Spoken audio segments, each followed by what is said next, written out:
In front of me is Samsung Galaxy XCover7 Pro, and today I would like to show you how you can add a password to Google Passwords Manager.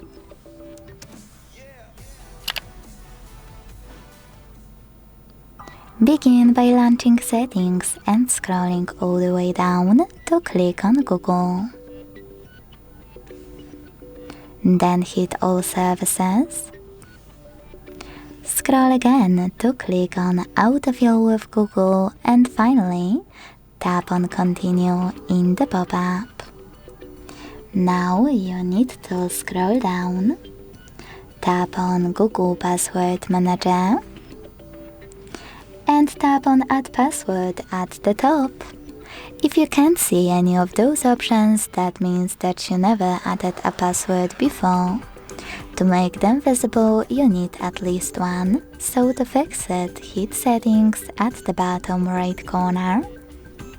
Make sure Offer to Save Passwords is on, log in to any app and hit Save in the pop-up.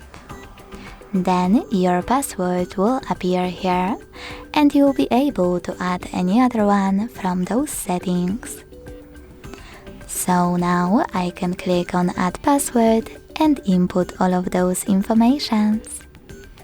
At the top, select any website or click on Select App and tap on a chosen one.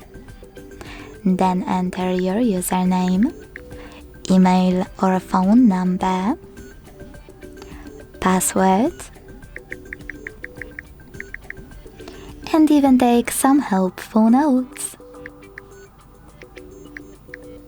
When you're ready, hit Save at the top right corner. Thanks so much for watching. If you enjoyed this video, don't forget to leave a like, comment and subscribe. Bye!